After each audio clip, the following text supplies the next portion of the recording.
ഈ ഒരു കേസിനകത്ത് അദ്ദേഹത്തിൻ്റെ ഒരു ലാപ്ടോപ്പ് ഉണ്ടെന്ന് പോലീസ് പറയുന്നു. ഉണ്ടായിരിക്കാം തീർച്ചയായിട്ടും. അത് അദ്ദേഹം കൊടുക്കാനായിട്ട് അദ്ദേഹം തയ്യാറല്ല. അത് പോലീസിൻ്റെ അന്വേഷണത്തിൽ കണ്ടെത്തി പിടിക്കേണ്ടതാണ്. ഒരു പ്രതി അന്വേഷണത്തിൽ സഹകരിച്ചില്ലെങ്കിലും അത് കണ്ടെത്താത്തതിൻ്റെ ചുമതല പോലീസിനാണ്. പ്രതി കൂടെ അത് പറയണമെന്ന് നിർബന്ധിക്കാൻ പാടില്ല. പ്രതി അങ്ങനെ പറയണമെന്നുമില്ല. അന്വേഷണത്തിന് ജാമ്യം കിട്ടാൻ വേണ്ടി സഹകരിക്കും എന്ന് പറയും, സഹകരിക്കണം എന്നൊക്കെ പറയുമെങ്കിലും, സഹകരിക്കാം എന്നൊക്കെ പ്രതി ജാമ്യം കിട്ടാൻ വേണ്ടി പറയുമെങ്കിലും ഇതിനകത്ത് അറസ്റ്റ് ചെയ്ത് കഴിഞ്ഞിരിക്കുന്നു. അതുകൊണ്ട് അങ്ങനെയുള്ള ഗ്യാരണ്ടി ഒന്നും കൊടുക്കേണ്ട ഒരു ആവശ്യം ഉണ്ടെന്ന് തോന്നുന്നില്ല. പ്രത്യേകിച്ച് രാഹുലിൻ്റെ കാര്യത്തിൽ അത് കൃത്യയോടെ നിയമത്തിനകത്ത് ഒതുങ്ങി നിന്ന് നിയമത്തിൽ പറയാവുന്ന കാര്യങ്ങളൊക്കെ രാഹുൽ പറയുന്നതായിട്ടാണ് മനസ്സിലാവുന്നത്. 3 ലൈംഗിക പീഡന പരാതികളാണ് രാഹുൽ മാങ്കൂട്ടത്തിൽ MLAക്കെതിരെ നിലവിൽ ഇതുവരെ ലഭ്യമായിട്ടുള്ളത്. 2 കേസുകളിൽ അറസ്റ്റിന് കോടതി വിലക്കേർപ്പെടുത്തിയപ്പോൾ 3ാമത്തെ പരാതിയിൽ അതീവ തന്ത്രപരമായി രാഹുലിനെ പോലീസ് കസ്റ്റഡിയിലെടുക്കുകയായിരുന്നു. ആ സമയം മുതൽ രാഹുൽ മാങ്കൂട്ടത്തിൽ എത്ര ഫോണുകൾ ഉപയോഗിക്കുന്നുണ്ട് എന്ന സംശയം പോലീസിനുണ്ടായിരുന്നു. കസ്റ്റഡിയിലെടുക്കുന്ന സമയം ഫോൺ കയ്യിലെടുക്കണമെന്ന രാഹുലിന്റെ ആവശ്യം നിരാകരിച്ച പോലീസ് ആ ഫോൺ കസ്റ്റഡിയിലെടുക്കുകയാണ് ചെയ്തത്. പിന്നീട് ചോദ്യം ചെയ്യലിലാണ് താൻ 2ാമതൊരു ഫോൺ ഉപയോഗിക്കുന്നുണ്ട് എന്ന വിവരം രാഹുൽ പോലീസിനോട് പറഞ്ഞത്. ഇതനുസരിച്ച് രാഹുലിനെ കസ്റ്റഡിയിലെടുത്ത പാലക്കാട്ടെ KPM ഹോട്ടലിൽ നിന്ന് തന്നെ 2ാമത്തെ ഫോണും പോലീസ് കണ്ടെടുത്തു. ഈ ഫോണുകൾ ശാസ്ത്രീയ പരിശോധനയ്ക്ക് വിധേയമാക്കാനാണ് പോലീസിന്റെ തീരുമാനം. അന്വേഷണവുമായും ചോദ്യം ചെയ്യലുമായും ഒരു നിലയ്ക്കും സഹകരിക്കാത്ത രാഹുൽ ഫോണിന്റെ ലോക്ക് കോഡ് പറഞ്ഞുകൊടുക്കാൻ പോലും തയ്യാറായിട്ടില്ല. രാഹുൽ മാങ്കൂട്ടത്തിനെതിരെ ഡിജിറ്റൽ തെളിവുകൾ ശേഖരിക്കാനാണ് പോലീസ് പരമാവധി ശ്രമിക്കുന്നത്. ഇതിനായി ലഭിച്ച 2 ഫോണുകളുടെയും ശാസ്ത്രീയ പരിശോധന നടത്തും. ഒപ്പം ലാപ്ടോപ്പും കണ്ടെത്തണം. ഇവയിലെല്ലാം ലൈംഗിക പീഡനവും ചാറ്റും സംബന്ധിച്ച വിവരങ്ങൾ ഉണ്ടോ എന്ന് പരിശോധിച്ച് ഉറപ്പുവരുത്തണം. നഗ്ന ദൃശ്യങ്ങൾ പകർത്തിയെന്ന് 3 പരാതിക്കാരികളും നൽകിയ പരാതിയിലുണ്ട്. അതുകൊണ്ട് തന്നെ അതിജീവിതയുടെ നഗ്ന ദൃശ്യങ്ങൾ ഈ ലഭിച്ച 2 ഫോണുകളിൽ ഏതിലെങ്കിലും പകർത്തി സൂക്ഷിച്ചിട്ടുണ്ടോ എന്നാണ് പോലീസ് പരിശോധിക്കുന്നത്. രാഹുലും യുവതികളുമായുള്ള ചാറ്റുകൾ മാധ്യമങ്ങളിലൂടെ പുറത്തു വന്നിരുന്നു. പിടിച്ചെടുത്ത 2 ഫോണുകളിലും നിർണായക ചാറ്റുകൾ ഉണ്ടാകാം എന്ന നിഗമനത്തിലാണ് പോലീസ്. നഗ്ന ദൃശ്യങ്ങളും ചാറ്റുകളും ഫോണിൽ നിന്ന് കണ്ടെത്താനായാൽ അത് നിർണായക ഡിജിറ്റൽ തെളിവായി പോലീസിന് കോടതിയിൽ ഹാജരാക്കാൻ സാധിക്കും. രാഹുൽ ഉപയോഗിച്ചിരുന്ന ലാപ്ടോപ്പിനെ കുറിച്ചുകൂടി അന്വേഷണം നടക്കുന്നുണ്ട്. എന്നാൽ ലാപ്ടോപ്പ് എവിടെയാണ് എന്ന് രാഹുൽ പറഞ്ഞിട്ടില്ല. അത് വീട്ടിലുണ്ടാകാം എന്ന് പോലീസ് കരുതുന്നുണ്ട്. ഇതുവരെ ഫോണുകളുടെ പാസ്വേഡും നൽകാൻ രാഹുൽ തയ്യാറായിട്ടില്ല. തനിക്ക് അനുകൂലമായ തെളിവുകൾ ഫോണിലുണ്ട് എന്നും അത് പോലീസ് നശിപ്പിക്കും എന്നുമാണ് രാഹുൽ പറയുന്നത്. ഇനി 16-ന് വെള്ളിയാഴ്ചയാണ് രാഹുൽ മാങ്കൂട്ടത്തിലിന്റെ ജാമ്യാപേക്ഷ പരിഗണിക്കുന്നത്. ഈ ഘട്ടത്തിൽ അന്വേഷണവുമായി രാഹുൽ മാങ്കൂട്ടത്തിൽ സഹകരിക്കുന്നില്ല എന്നും ഡിജിറ്റൽ തെളിവുകൾ ശേഖരിക്കേണ്ടതുണ്ട് എന്നും ജാമ്യം ലഭിച്ചാൽ അതിജീവിതമാരെ ഭീഷണിപ്പെടുത്താൻ സാധ്യതയുണ്ട് എന്നും പോലീസ് കോടതിയെ അറിയിച്ചേക്കും. രാഹുൽ മാങ്കൂട്ടത്തിൽ MLAയുമായി തിരുവല്ല ക്ലബ് 7 ഹോട്ടലിൽ പ്രത്യേക അന്വേഷണ സംഘം ഇന്ന് തെളിവെടുപ്പ് പൂർത്തിയാക്കിയിരുന്നു.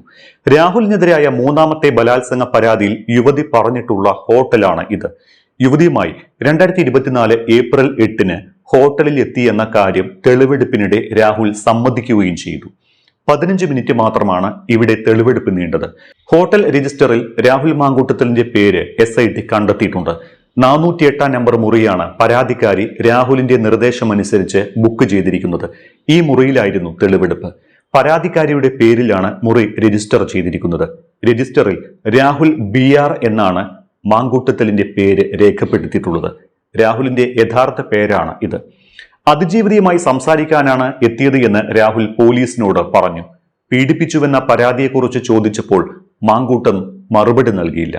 ലാപ്ടോപ്പ് എവിടെയെന്ന ചോദ്യത്തിനും രാഹുൽ മറുപടി നൽകിയില്ല എന്നാണ് വിവരം. എന്നാൽ സംഭവ ദിവസത്തെ CCTV ദൃശ്യങ്ങൾ പോലീസിന് കണ്ടെടുക്കാനായിട്ടില്ല. അത്രയും നാൾ മുമ്പത്തെ ദൃശ്യങ്ങൾ ഹോട്ടലിൽ സൂക്ഷിച്ചു വെച്ചിട്ടില്ല. ദൃശ്യങ്ങൾ വീണ്ടെടുക്കുന്നതിനായി പോലീസ് ഹോട്ടലിൽ നിന്ന് CCTV ഹാർഡ് ഡിസ്ക് ശേഖരിച്ചിട്ടുണ്ട്. 15 മിനിറ്റ് നീണ്ട തെളിവെടുപ്പ് പൂർത്തിയാക്കി രാഹുലിനെ തിരികെ എയർ ക്യാമ്പിൽ എത്തിച്ചിരിക്കുകയാണ്. 5:30-ക്കാണ് രാഹുലുമായി പത്തനംതിട്ട എയർ ക്യാമ്പിൽ നിന്ന് SIT തെളിവെടുപ്പിനായി പുറപ്പെട്ടത്. 6:00-യോടുകൂടി തെളിവെടുപ്പ് പൂർത്തിയാക്കി 7:30-ക്ക് ക്യാമ്പിൽ തിരികെ എത്തിച്ചു. ക്ലബ് 7 ഹോട്ടലിലെ തെളിവെടുപ്പിന് ശേഷം രാഹുലിനെ അടൂരിലെ വീട്ടിലെത്തിച്ചും തെളിവെടുപ്പ് നടത്തുമെന്ന് നേരത്തെ റിപ്പോർട്ടുകൾ ഉണ്ടായിരുന്നുവെങ്കിലും തിരികെ പത്തനംതിട്ട എയർ ക്യാമ്പിൽ തന്നെ എത്തിക്കുകയായിരുന്നു. ഇവിടെ രാഹുലിനെ SIT കൂടുതൽ ചോദ്യം ചെയ്യും. തെളിവെടുപ്പിന് കൊണ്ടുവന്നപ്പോഴും രാഹുലിന്റെ മുഖത്ത് പുഞ്ചിരിയായിരുന്നു. തിരികെ പോലീസ് വാഹനത്തിൽ കയറ്റുമ്പോൾ മാധ്യമങ്ങൾ പ്രതികരണം ആരാഞ്ഞുവെങ്കിലും രാഹുൽ ഒരു വാക്കുപോലും പറയാൻ തയ്യാറായില്ല. അതേസമയം കാനഡയിലുള്ള അതിജീവിതയുടെ മൊഴി രേഖപ്പെടുത്താനും പോലീസ് ശ്രമം ആരംഭിച്ചിട്ടുണ്ട്. ഇമെയിൽ മുഖാന്തരമാണ് അതിജീവിത രാഹുലിനെതിരെ പരാതി നൽകിയത്. വീഡിയോ കോൺഫറൻസിലൂടെ രഹസ്യമായി മൊഴിയെടുക്കാനാണ് പോലീസിന്റെ നീക്കം. ഇതിനായി കോടതിയുടെ അനുമതി തേടും. എന്നാൽ പോലീസിന്റെ ഈ ഒരു നീക്കം വിലപ്പോകില്ല എന്നാണ് റിട്ടയർഡ് SP ജോർജ് ജോസഫ് പറഞ്ഞിരിക്കുന്നത്. SITയുടെ ഒരു കമന്റ് വരുന്നുണ്ട്, ഇമെയിൽ വഴി കേസെടുത്തതിൽ നിയമപ്രശ്നമൊന്നുമില്ല എന്ന്. നിയമപ്രശ്നം കേസെടുത്തതിനില്ല. പക്ഷെ കേസെടുത്തതിന് ശേഷം ഒരു കാര്യം കൂടെ ആ നിയമത്തിൽ പറയുന്നുണ്ട്, 3 ദിവസത്തിനകം ആ പരാതിക്കാരിയെ മൊഴി നേരിട്ട് പോലീസിന് കൊടുത്തിട്ട് അതിൽ ഒപ്പിട്ട് കൊടുക്കണം.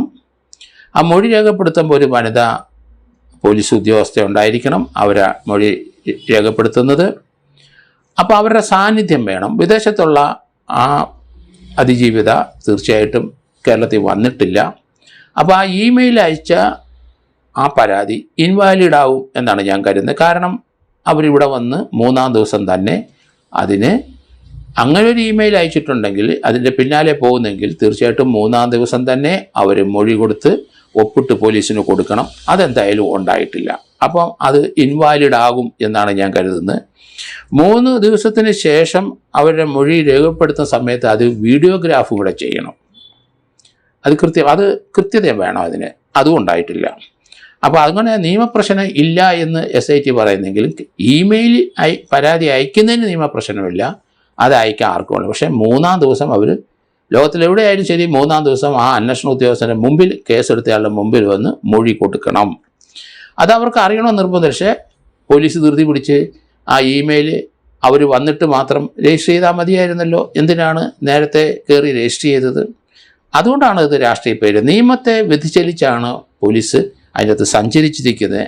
നേരത്തെ രാഹുൽ അതിജീവിതമാരെ ഭീഷണിപ്പെടുത്തി കേസിൽ നിന്ന് പിന്തിരിപ്പിക്കാൻ ശ്രമിക്കുന്നുവെന്ന് കസ്റ്റഡി അപേക്ഷയിൽ പോലീസ് പറഞ്ഞിരുന്നു. ഈ കേസിലും അത് സംഭവിച്ചേക്കാമെന്ന് പോലീസ് കോടതിയെ അറിയിച്ചിരുന്നു. നഗ്ന വീഡിയോകൾ പകർത്തിയ ഫോണുകൾ കണ്ടെത്തണമെന്നും വാട്സാപ്പ് ചാറ്റുകൾ വീണ്ടെടുക്കണമെന്നും രാഹുലിന് ജാമ്യം ലഭിച്ചാൽ അതിജീവിതയുടെ ജീവൻ അപകടത്തിലാക്കാൻ സാധ്യതയുണ്ട് എന്നുമാണ് പോലീസ് കസ്റ്റഡി അപേക്ഷയിൽ പറഞ്ഞിരുന്നത്. ഇതിനുശേഷമാണ് 3 ദിവസത്തെ കസ്റ്റഡിയിൽ രാഹുലിനെ വിട്ടു നൽകിയത്. അതനുസരിച്ച് വ്യാഴാഴ്ച വൈകുന്നേരം കസ്റ്റഡി കാലാവധി അവസാനിച്ച് കോടതിയിൽ ഹാജരാക്കണം. ഈ സമയത്തായിരിക്കും ഫോണിന്റെ ശാസ്ത്രീയ പരിശോധനയും ഡിജിറ്റൽ തെളിവ് ശേഖരണവും ആവശ്യപ്പെട്ട് കസ്റ്റഡി നീട്ടാൻ പോലീസ് ആവശ്യപ്പെടുക. രാഹുൽ മാങ്കൂട്ടത്തിനെതിരെ പരാതി നൽകിയ ആദ്യത്തെ അതിജീവിത നേരിട്ടതുപോലെ തന്നെ അല്ലെങ്കിൽ അതിനേക്കാൾ ഭീകരമായ രീതിയിലുള്ള സൈബർ ആക്രമണമാണ് അറസ്റ്റിന് കാരണമായ കേസിലെ പരാതിക്കാരി ഇപ്പോൾ നേരിടുന്നത്. 3-ാം കേസിലെ പരാതിക്കാരിയുടെ ഫോൺ നമ്പർ തേടിപ്പിടിച്ചുവരെ രാഹുൽ അനുയായികൾ യുവതിക്കെതിരെ സൈബർ ആക്രമണം നടത്തുന്നുണ്ട്.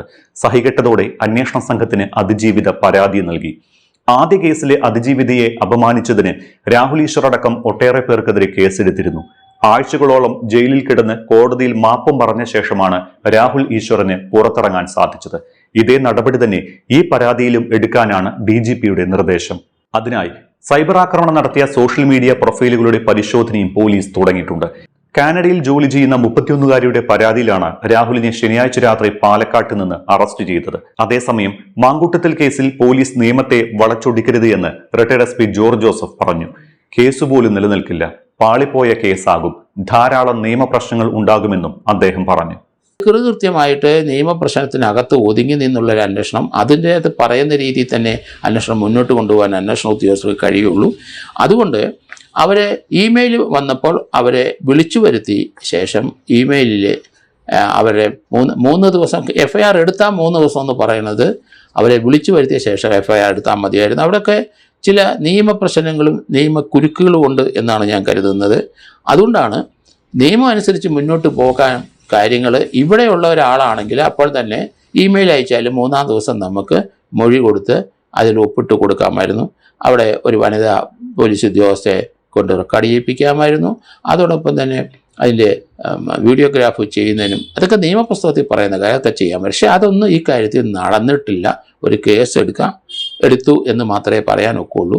അത് തന്നെയല്ല 2 കേസ് നേരത്തെ രാഹുൽ മാങ്കൂട്ടത്തിന് എതിരായിട്ടുള്ളത് കൊണ്ട് അതിൽ ജാമ്യത്തിൽ നിൽക്കുമ്പോൾ ഒരു കണ്ടീഷനുണ്ട്, എപ്പം വിളിച്ചാലും ഓടി വരാം എന്നുള്ളത്. അത് അദ്ദേഹം കണ്ടീഷനിൽ പറഞ്ഞിരിക്കുന്നതാണ്. പക്ഷേ ഇദ്ദേഹത്തിനെതിരെ മൂന്നാമതൊരു കേസോ നാലാമതോ അഞ്ചാമതോ കേസ് എടുക്കുന്നെങ്കിൽ അദ്ദേഹത്തിന് ഒരു നോട്ടീസ് കൊടുത്താൽ അദ്ദേഹം വന്നേ പറ്റുള്ളൂ. 2 കേസിനകത്ത് ജാമ്യത്തിൽ നിൽക്കുന്ന ആളാണ്. ആ ജാമ്യ കണ്ടീഷനിൽ ഇപ്പോൾ തന്നെ പറയുന്നുണ്ട്, എപ്പം വിളിച്ചാലും ഹാജരായിക്കൊള്ളാമെന്ന് അദ്ദേഹം സമ്മതിച്ചിട്ടുണ്ട്. അപ്പോൾ അത് എന്തുകൊണ്ട് പോലീസ് ചെയ്യാതെ അദ്ദേഹത്തിനെ രാത്രിയിൽ അദ്ദേഹം താമസിക്കുന്ന സ്ഥലത്ത് അവിടെ ബലം പ്രയോഗിച്ച് കയറി അദ്ദേഹത്തിനെ കസ്റ്റഡി എടുക്കേണ്ട ഒരു ആവശ്യമില്ലായിരുന്നു. അദ്ദേഹത്തിനെ നേരിട്ട് വിളിച്ചാൽ വരുമായിരുന്നു. അങ്ങനെയാണ് നിയമപുസ്തകത്തിലൊക്കെ പറയുന്നത്. അതെന്തായാലും പോലീസ് അന്വേഷിച്ചില്ല. ഏതായാലും പോലീസിന് ഈ കേസുകളിലൊക്കെ പരിക്കുണ്ടാകും എന്നാണ്. കാരണം നിയമത്തിൻ്റെ പരിധി വിട്ട് സഞ്ചരിച്ചതായിട്ടാണ് കാണുന്നത്. നിയമം പറയുന്നത് പോലെ തന്നെ പോലീസും മുന്നോട്ട് പോകണം. എങ്കിൽ മാത്രമേ അതൊരു അന്വേഷണം ഫെയറായിട്ട് നടക്കുന്നു എന്ന് പൊതുജനങ്ങൾക്കും കോടതിക്കും തോന്നുകയുള്ളൂ. അതുകൊണ്ട് അതിന് വിട്ടുപോയ ഒരു ഇൻവെസ്റ്റിഗേഷൻ ഇതിനകത്ത് ഉണ്ട്. അതൊക്കെ നിയമവിരുദ്ധമാണ്. അത് നിയമപുസ്തകത്തിൽ പറയുന്ന കാര്യങ്ങൾ അനുസരിച്ചല്ല പോലീസ് നീങ്ങിയത് എന്നുള്ള കാര്യം വ്യക്തമാണ്.